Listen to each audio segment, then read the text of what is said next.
La usamos para referirnos a la carrera u oficio que alguien tiene.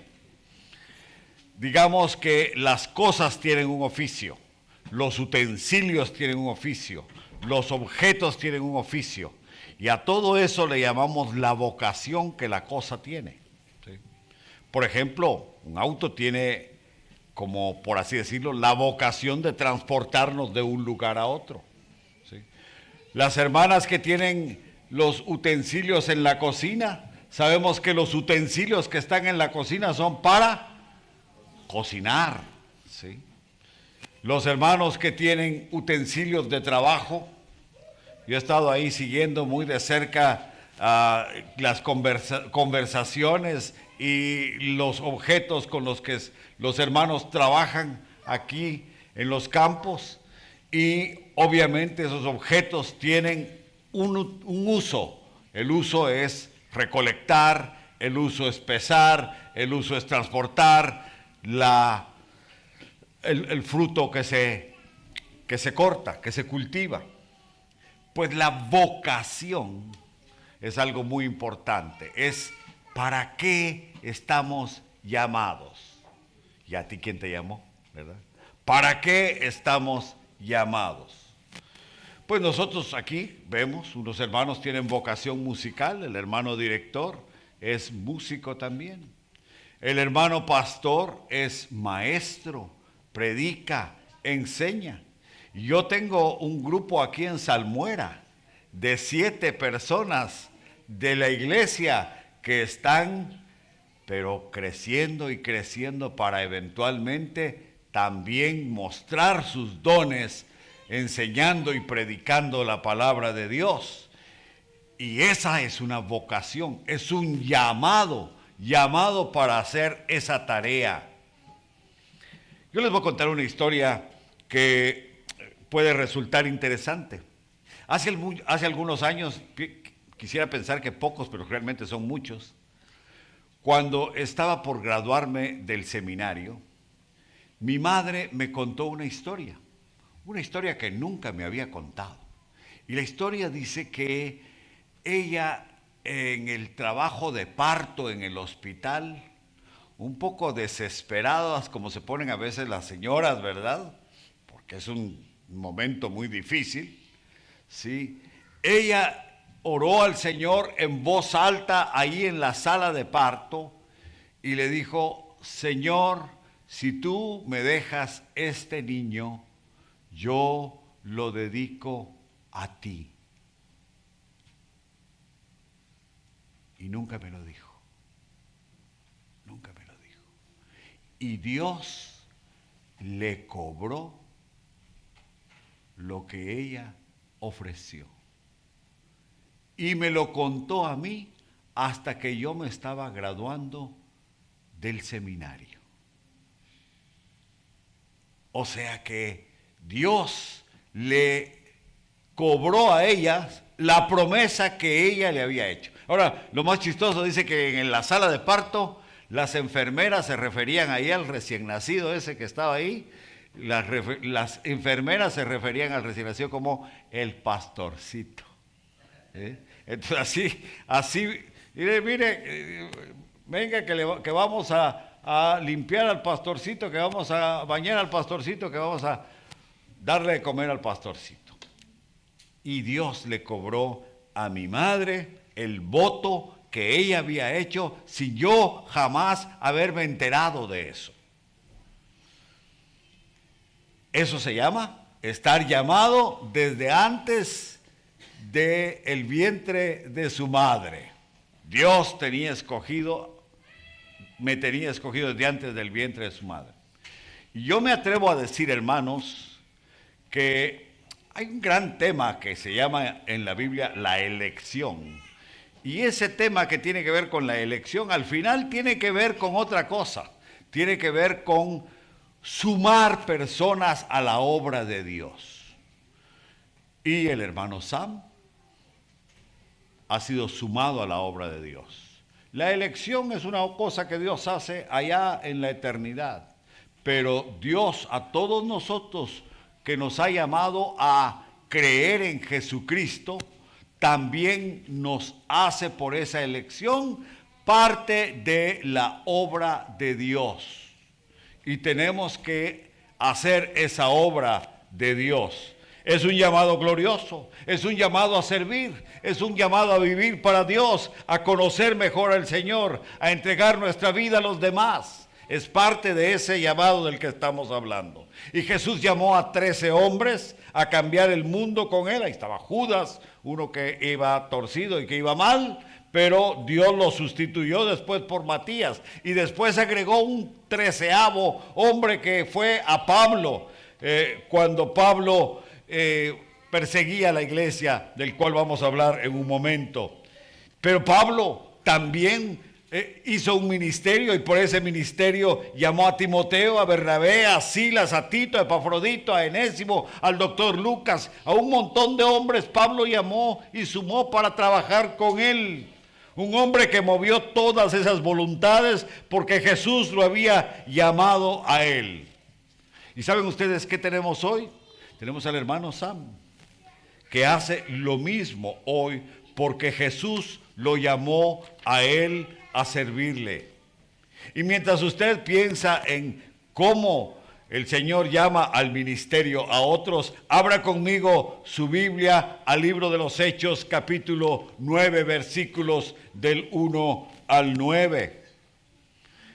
¿Qué encontramos ahí en Hechos 9? Lo que encontramos en Hechos 9 es que el siervo que ha sido llamado por Dios tiene una nueva tarea.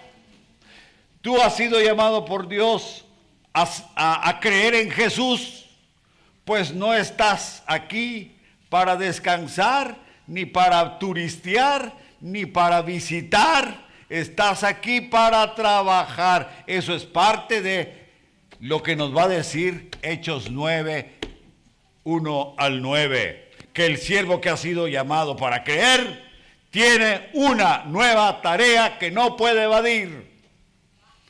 Miren, en primer lugar, el siervo que ha sido llamado por Dios no puede actuar como antes. ¿Qué se dice de Pablo en 9, 1 y 2? Pablo dice que respiraba aún amenazas y muerte contra los discípulos del Señor.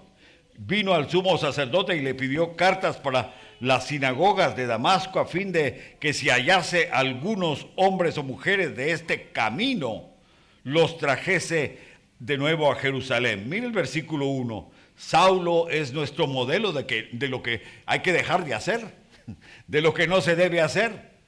Usted recuerda el contexto, el capítulo 7, ahí en el sermón de Esteban, al final del sermón de Esteban, ¿qué le pasó al sermón de Esteban?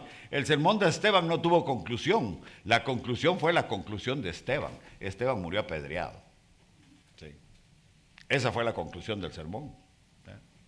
Y el hermoso hombre de Dios, Esteban, un precioso hombre de Dios, que oímos predicar a lo largo del capítulo 7, fue lapidado por una turba violenta. Y luego el capítulo 8 empieza diciendo que Saulo era hechor y consentidor de la muerte de Esteban. Saulo fue responsable de esa muerte o corresponsable. Y de esparcir también y asolar a los apóstoles y de entrar a las iglesias y a casa por casa para encarcelar a los cristianos. Todo eso era parte de la mente de un hombre enfermo. Un hombre que estaba lleno de religión, pero que la usaba ¿para qué? Para enseñorearse de los demás, para hacer violencia en nombre de la fe. ¿Dónde operaba Pablo? Ahí dice que Pablo operaba por Jerusalén, versículo 2, ¿verdad? Pablo operaba por Jerusalén. ¿Y qué recursos usaba Saulo? Pues se aprovechaba del temor de los hermanos, se aprovechaba del miedo de los hermanos. Y entonces Saulo usaba el poder para sembrar pánico. ¿Qué estoy diciendo? Que la iglesia estaba en tiempos de angustia y que el que causaba la angustia de la iglesia era Saulo, el agente de la angustia de la iglesia. Y por eso es que esto es importante, porque si algo hacías mal antes, ahora tienes que hacerlo diferente. Si algo hacías equivocadamente, ahora tienes que cambiar. Ahora ya no se dice el cassette, ¿verdad? Ahora se dice el chip. Hay que cambiar el chip, ¿verdad? Hay que cambiar el sistema de hacer las cosas. Dice el versículo 2 que Saulo usaba los recursos que no se deben usar y le pidió cartas al sumo sacerdote para ir a las sinagogas de Damasco. ¿Sí? ¿Qué herramientas usaba Saulo? Instrumentos de ley. Estamos aquí aproximadamente en el año 31 al 34 cuando Saulo hace el trabajo perverso en Jerusalén. ¿Cuál es el trabajo perverso? Salir a buscar a las casas y a las iglesias, a creyentes. Pero aquí Saulo decide, pues yo me voy a aventurar un poquito más lejos. Miren ustedes qué terrible esto. Un hombre que dice, me voy a aventurar a hacer más daño. Me voy a ir al norte, me voy a ir a Damasco. Damasco está al norte, ¿sí? ¿Y a qué me voy a Damasco? ¿A qué me voy al norte? Para poder hacer el daño que él hacía. Qué cosa más tremenda. Nosotros deberíamos estar aventurándonos y decir, ¿cómo hago más obra? ¿Cómo hago más tarea, misión al servicio del Señor? Porque nosotros podemos repartir un tratado, regalar un libro o abrir nuestra boquita y decir, como dijo el hombre ciego de Hechos de Juan capítulo 9, si Jesús, acerca de Jesús, ¿verdad? Yo no puedo decir quién es Jesús. Una cosa sé, que antes era ciego y ahora veo. ¿Sí? Ahora veo. Y eso realmente lo podemos hacer nosotros. Otra cosa que podemos hacer es decirle a alguien, mira, yo quiero que tú vayas a mi iglesia. Te invito a que asistas a mi iglesia, que vengas a mi iglesia. No digo mucho más, solo te invito. No tengo mucho más que decir, no sé más cómo decir más cosas, pero puedo decir, ven, te invito a que vengas a mi iglesia. ¿Y por qué estoy hablando de esto? Porque Saulo se está aventurando a hacer cosas, pero ¿qué? Cosas malas, cosas peores, hacer más daño. Pide realmente cartas para ir a las sinagogas de Damasco, irse más al norte para poder hacer más daño. Y entonces dice que para poderlos traer, si encontraba a los seguidores del camino. Miren ustedes cómo le llama el doctor Lucas a la fe cristiana, el camino. Y lo que quería él era encontrarlos para echarlos presos. Pues toda esta misión era lo que Saulo se sentía llamado a destruir, la misión de Jesucristo.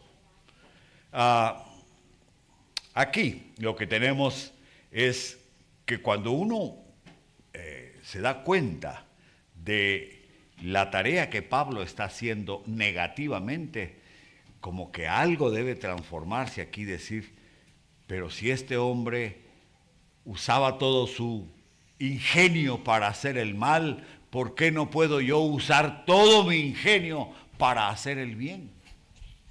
Y ese es el llamado que nosotros tenemos hoy. Pero mire, en segundo lugar, el siervo que ha sido llamado por Dios tiene una nueva agenda. ¿Cuál es la nueva agenda? Fíjese que nosotros dijimos que no puede actuar como actuaba antes, versículos 1 y 2, pero ahora tiene una nueva agenda, versículos 3 al 5. La nueva agenda es un momento para detener el mal, para ya no hacer lo que antes hacía. Dice el versículo 3, mas yendo por el camino, aconteció que al llegar cerca de Damasco, repentinamente le rodeó un resplandor de luz del cielo. Y cayendo en tierra oyó una voz que le decía, Saulo, Saulo, ¿por qué me persigues? Y él dijo, ¿quién eres, Señor? Y le dijo, yo soy Jesús, a quien tú persigues. Dura cosa te es dar coces contra el aguijón. Pablo se hallaba siguiendo el mapa de la maldad. El mapa de la maldad lo llevaba a Damasco. Y ahí él iba a ejecutar sus planes perversos. Pero se encuentra realmente con una fuerza mucho más grande que él. Y esa fuerza es algo que va a detener a Saulo. Porque Saulo va resuelto a hacer el mal, a pelearse con el plan de Dios, sin saber lo que le está a punto de suceder. ¿Y qué es lo que le sucede? Como dicen popularmente, lo bajaron del caballo. ¿Sí? ¿Y cómo lo bajaron del caballo? Pues que Dios lo bajó del caballo. ¿Qué dice que le pasó a Saulo? Una luz refulgente, una voz de trueno desde el cielo, lo botaron del caballo. Y allí, a partir de ese momento, la vida de Saulo está a punto de cambiar. Así como a nosotros nos cambió la vida conocer a Jesús sin esperarlo. Fuimos tomados por sorpresa algunos de nosotros en medio de una circunstancia difícil o tal vez en medio de un cambio importante en nuestra vida. Apareció la estruendosa voz que le preguntó: Saulo, Saulo, ¿por qué me persigues? Dura cosa te es dar, y aquí vienen, hay que traducir estas palabras para que nosotros las entendamos. Es como la persona que tiene un aguijón, ¿sí? Y coces, dura cosa te es dar coces contra el aguijón. Como quien dice, tiene ya clavado el aguijón y las coces son patadas. Patadas, patadas, patadas. Y es como un animal que patea el aguijón que ya tiene metido y en lugar realmente de encontrar alivio, ¿qué hace? Se causa más daño. Y eso es lo que el Señor le dice a Pablo aquí. Te estás dando patadas contra el aguijón que ya tienes. ¿Sí? Dura cosa te es dar coces contra el aguijón que se te entierra y te hace más daño a ti que a mí. Es lo que le está diciendo el Señor. Y Saulo preguntó: ¿quién eres, Señor? Yo soy Jesús a quien tú persigues. Los discípulos habían conocido al Señor al revés. ¿Recuerdan ustedes? El Señor primero amorosamente los llamó. ¿Quieren ser pescadores de hombres? Ven y sígueme. ¿Sí? Y aquí nosotros queremos que toda esta iglesia, todos, sin quedar uno fuera, todos sean pescadores de hombres. ¿Quieres ser pescadores de hombres? Ven y sígueme. ¿Sí? Así lo conocieron a Jesús. Y después vieron todas las obras que Jesús hizo y finalmente lo vieron resucitado. Con Pablo no pasó así. Con Pablo pasó exactamente al revés. Pablo primero lo vio como resucitado. Ya se encontró con Jesús, donde Pablo tiene que descubrir, después de ver esa luz refulgente y esa voz, que de veras aquí está el Mesías. Él es el Mesías. Así que Pablo aprendió las cosas al revés. Y aprendió una cosa más ahí. Aprendió también que el Señor le dijo: ¿por qué me persigues? ¿Y a quién perseguía Saulo? ¿A quién perseguía Saulo? ¿A Jesús? No. ¿A quién perseguía Saulo? A los cristianos. Saulo perseguía a la iglesia.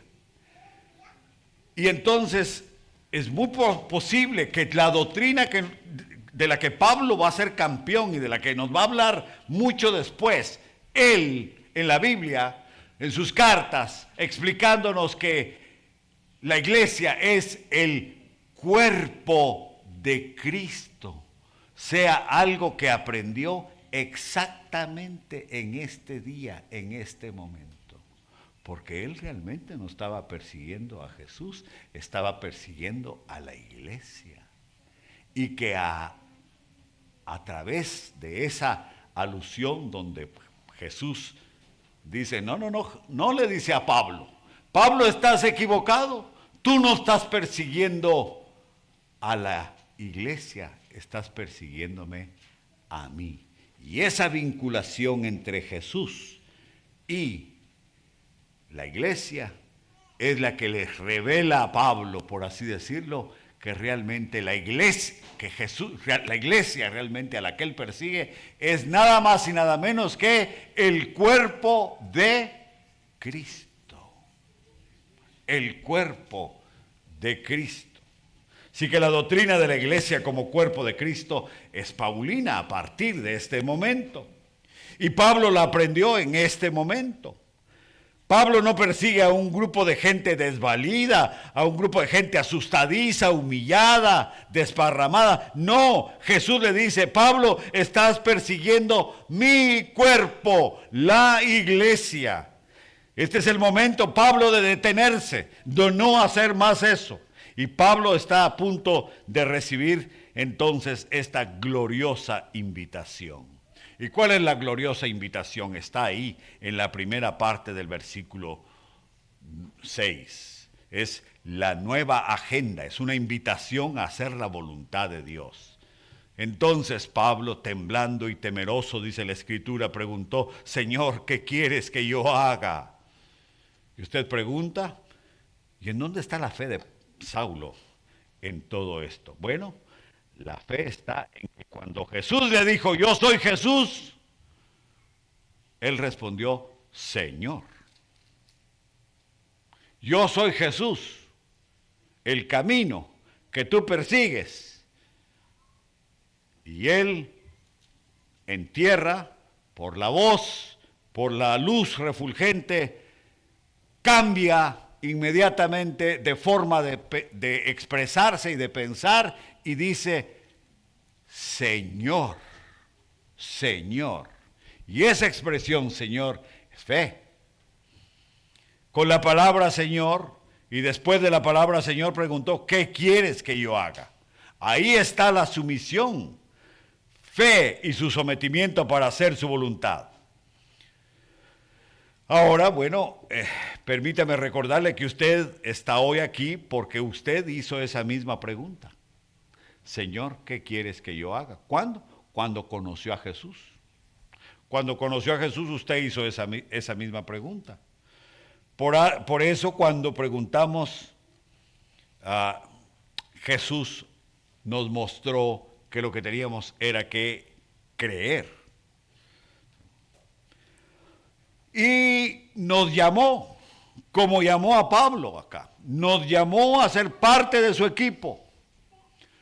No nos llamó un consistorio, no nos llamó un consejo, no nos llamó un hombre, nos llamó la voz de Dios, la palabra de Dios, nos llamó a todos nosotros para ser parte de esa tarea.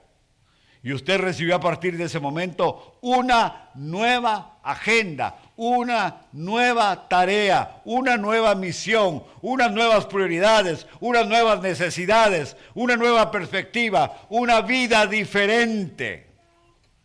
Cuando usted lee los evangelios y ve a Jesús sanar, alimentar, proteger a los discípulos del mal, debe recordar una cosa, que los 35 milagros se hicieron para que el siervo de Dios recuerde lo que el Señor de la mies hace para aquellos a quienes Él ha llamado. Él les alimenta, les sana, les protege, responde a las oraciones. Y hoy tenemos aquí al hermano Sam, que está comprometiéndose a un tiempo de servicio más, y sabemos que Dios va a proteger al hermano Sam, Dios va a sanar al hermano Sam, Dios va a cuidar al hermano Sam, Dios va a proteger, a proveer a la familia del hermano Sam y a la hermana Wendy, porque ellos están diciendo, Señor, ¿qué quieres que yo haga? Y con esa respuesta también va la misión para trabajar. Y nosotros todos estamos involucrados exactamente en lo mismo. Lo que pasa es que el hermano Sam nos organiza para servir. Pero él que organiza para servir no es el único que sirve, ¿sí? Él organiza para servir y todos los demás servimos con él. Y en algún momento entonces tiene que hacerse claro que nosotros estamos llamados y reconocemos ese llamado. Y hoy en esta tarde yo quisiera proponerles a ustedes que vamos a tener un momento en el que reconocemos ese llamado, que Dios nos ha llamado y lo ha llamado a Él pero a él lo ha llamado a organizar la tarea y todos los demás somos parte de esa tarea. Queridos hermanos, esa es la razón por la que los milagros de Jesús están allí, para decir, no, si tú te involucras en mis cosas, yo me involucro en las tuyas. Si tú cuidas de mi tarea, yo cuido de tu provisión y de tu hogar. Ahora, en tercer lugar, el siervo que ha sido llamado por Dios camina dirigido por Dios, versículos 6 al 9. La dirección es un pasito a la vez, un pasito a la vez. Mire el versículo 6 en la segunda parte, que dice la segunda parte del versículo 6. El Señor le dijo, levántate, entra en la ciudad y se te dirá lo que debes hacer. ¿Sí? Y usted dice, bueno, pues esa no es mucha información, es un poquito de información. Bueno, pues sí, es que es un pasito a la vez. Cuando ya estaba cerca de su objetivo, Dios le cambió la vida. Es como el jugador que ya tiene la pelota ahí en el manchón del penalti, ¿verdad? Y ya solo está para patear la pelota. Pues vino el árbitro y le quitó la pelota y le quitó la cancha y le quitó todo, ¿sí? No, tú ya no estás en este juego. Ahora estamos en otra cosa. Y ve a la ciudad y ahí se te dirá, la ciudad que tienes enfrente, la ciudad a la que ibas a perseguir cristianos. Ve a esa ciudad y ahí se te dirá lo que debes hacer. ¿Qué está haciendo el Señor con eso? Está enseñándole a Saulo a confiar en Él. Pero poco a poco, confía en mí. Pablo no puede confiar en sus compañeros. Miren, interesante lo que dicen los acompañantes de Pablo. ¿Qué dicen los acompañantes de Pablo? ¿Por qué no puede confiar Saulo en sus acompañantes? El versículo 7 dice que no vieron nada. No vieron nada. Oyeron la voz, pero el mensaje era para Saulo y no era para ellos. No vieron nada. El corazón que Dios quería tocar no era el de los demás, era el de Saulo. Por ejemplo, en este momento tengo noticias. El corazón que Dios quiere tocar no es el de tu vecino, es el tuyo. ¿A quién le está hablando Dios? No es a tu vecino, es a ti, como aquí, ¿sí? Entonces, en ese momento, el corazón que Dios estaba tocando era el de Saulo. La dirección requiere dejarse ayudar, versículos 8 y 9. ¿Dónde estaba Saulo? En el suelo. ¿Qué había que hacer primero? Levantarlo del suelo. ¿Cómo tenía los ojos Saulo? Dice que los ojos los tenía cerrados por la luz refulgente, como cuando usted le da el sol en plena cara. Así que se levantó, abrió los ojos, ¿y qué descubrió cuando abrió los ojos? Terrible lo que descubrió cuando abrió los ojos. Descubrió que estaba ciego, que no podía ver absolutamente nada. Entonces, ¿qué le quedaba con esa ceguera profunda que tenía? Pues nada más que dejarse ayudar. Como que Dios le tapa todas las ventanas, ¿sí? Y al cerrarle todas las ventanas, lo pone a ver hacia adentro, para que viendo hacia adentro, él pueda conocer oír la voz de Dios y conocer que es Dios el que le está hablando. Les cuento que yo tuve una experiencia muy interesante con mi abuelo. Mi abuelo era un hombre de 83 años de edad y los últimos 3 años de su vida se quedó ciego. Y era un hombre que se había opuesto al evangelio siempre. Tenía un lindo corazón, parecía un creyente, pero el lindo corazón no es lo mismo que tener fe. Tener fe es otra cosa.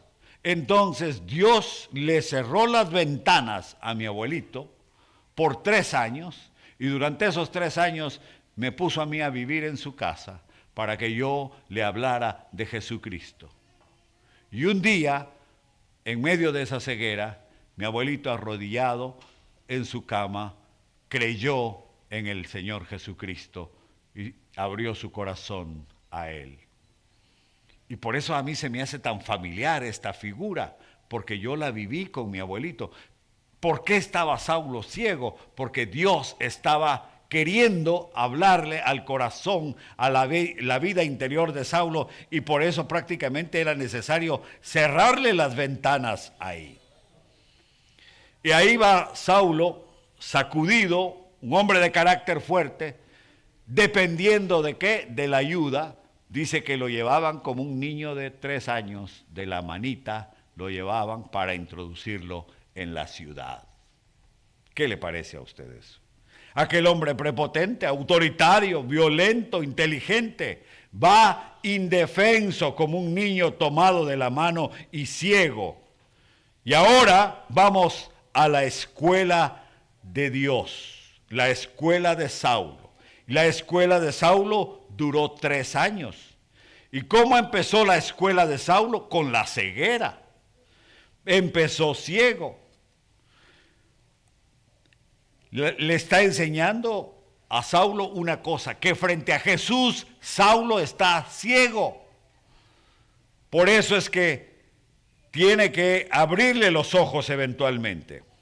Al no reconocer a Jesús, Saulo tiene ceguera espiritual.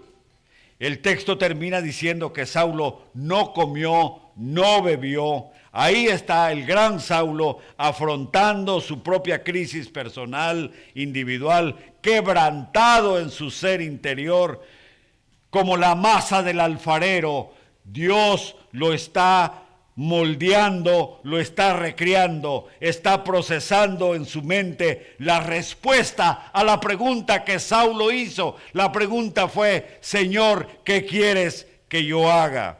Esta es la conversión de Saulo. Es también el llamado de Pablo. Es un llamado a depender de Dios. ¿Cómo va a preparar Jesús a Saulo? Dios le dio el plan a Ananías, ahí en el versículo 15. ¿Qué dice el versículo 15? Le dijo el Señor a Ananías: ve, porque instrumento escogido me es este para llevar mi nombre en presencia de los gentiles. Eso es dicho sea de paso, hermanos, por si ustedes no lo sabían, la razón por la que ustedes están aquí. Ustedes están aquí para llevar el nombre del Señor delante de toda esta gente que está aquí en Maragua y que necesita escuchar el Evangelio. Dice el versículo 15, en presencia de los gentiles, de reyes, de los hijos de Israel, porque yo le mostraré cuánto le es necesario padecer por mi nombre. Así que el Señor sigue llamando hombres, mujeres, por medio del ministerio de la palabra. Y en esta iglesia lo está haciendo por medio de nuestro pastor y lo sigue haciendo por medio de su palabra. Yo quiero invitarles a que se pongan de pie y que cierren sus ojos un minuto y que tomemos conciencia de lo que está pasando en este momento acá. Resulta que está en esta iglesia aconteciendo algo grande, porque el hermano Sam continúa su ministerio entre nosotros. Pero resulta que el hermano Sam no puede hacer este trabajo solo. Este trabajo es de todos.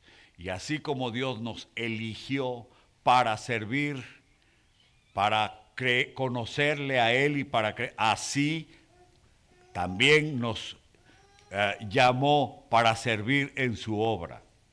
Y yo quiero pedirles a todos aquellos que están dispuestos a cumplir con esas palabras que le venimos a decir al hermano Sam hace un momento, cuando todos nos movimos aquí para darle la bienvenida. Yo quiero invitarles a ustedes a que ratifiquemos ahora, pero ya no con palabras, sino con una decisión. La decisión de decir: sí, hermano Sam, mis palabras yo las refrendo con hechos, yo las respaldo con hechos, y mis hechos son: yo estoy aquí para servir a la iglesia. Yo le voy a pedir al hermano Sam que venga a orar aquí enfrente, paradito aquí enfrente, hermano Sam, y viendo para acá. Mientras que usted está viendo para acá, voy a invitar a todos los que han pasado a decirle al hermano Sam, sí, yo le apoyo, hermano Sam, que se lo vengan a demostrar ahora parándose aquí al lado de él. Una invitación, hermanos, para acompañar al hermano Sam en la tarea que le estamos encomendando ahora. Pasen, por favor, pasen para estar al lado del hermano Sam. Y esto es el compromiso de que estamos haciendo la tarea con él. Hermana Wendy, pase también acá con nosotros para que podamos tener el respaldo a la familia pastoral y todos los demás que queremos decirles, sí, nosotros vamos a hacer juntos esta obra, nosotros vamos a llevar adelante esta tarea. Todos los demás estamos llamados a hacer esto. A ver, pasen los que quieran pasar. Si no sientes que debes pasar, no pases. Pero si tú estás comprometido de veras con lo que viniste a hacer y con la invitación al hermano Sam y con el afecto y el amor que le tenemos, con el respeto que le tenemos, pasa adelante y ven y de esta manera demuéstrale al hermano Sam el respaldo. ¿Por qué estamos haciendo esto? Porque así fue como Dios llamó a Saulo. Dios llamó a Saulo no solo para que se convirtiera, sino que también para que sirviera. Y todos aquí estamos llamados no solo a convertirnos, sino estamos también llamados a servir, a bautizarnos, a orar y a apoyar el ministerio del hermano Sam. ¿Amén? Amén. Vamos a hacer una oración. Padre bendito, te damos gracias por tus siervos. Gracias, Señor, por la vida del hermano Sam. Y gracias por este hermoso grupo que está aquí presente. Que dice, sí, Señor, tú nos has llamado a todos nosotros también a servirte. Y vamos a hacernos presentes en este ministerio y en esta etapa que empieza ahora en esta iglesia. Te damos gracias, Señor, por este momento especial en el nombre de Jesús. Amén, amén. Hermanos, pueden sentarse. Muchas gracias. Apoyamos al hermano Sam, ¿verdad?